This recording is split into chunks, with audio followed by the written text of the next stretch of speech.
Today is a really special day for me, and it's because I got visited by a Cerana bee.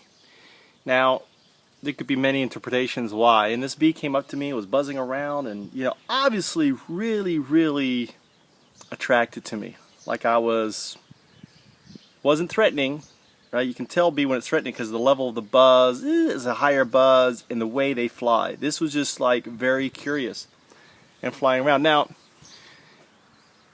if I wanted to use DU or distributive unconsciousness, is because the bee senses my connection, my love, my desire to help, right? It knows I'm not a threat.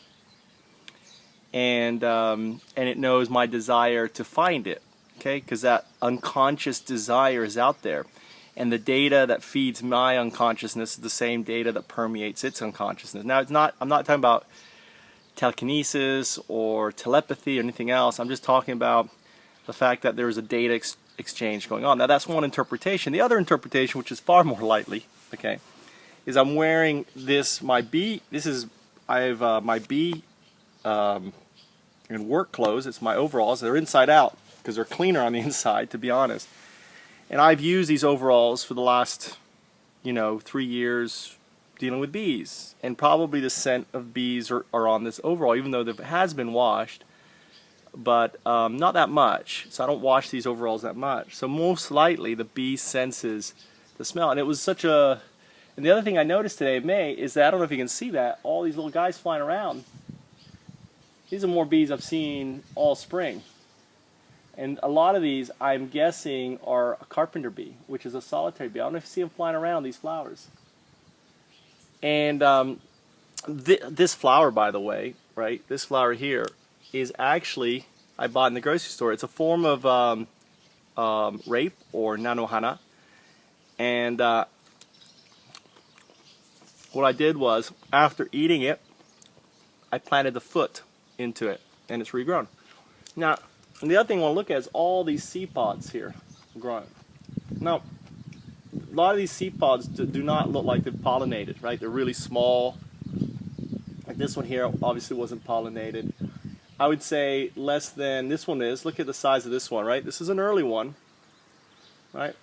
But this one here, right next to it, didn't. So out of 1, 2, let's see, out of 1, 2, 3, 4, 5, 3 of them got pollinated on this one. Out of 1, 2, 3, 4, 5, looks like 2.5 got pollinated.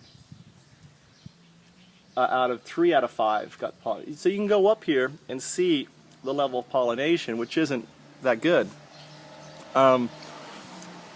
Pollination is really important. So the fact now that I've got these bees running around, I guarantee that the rest of these flowers that are popping up here on the end are going to get pollinated, and they're going to have these huge pods up here, right?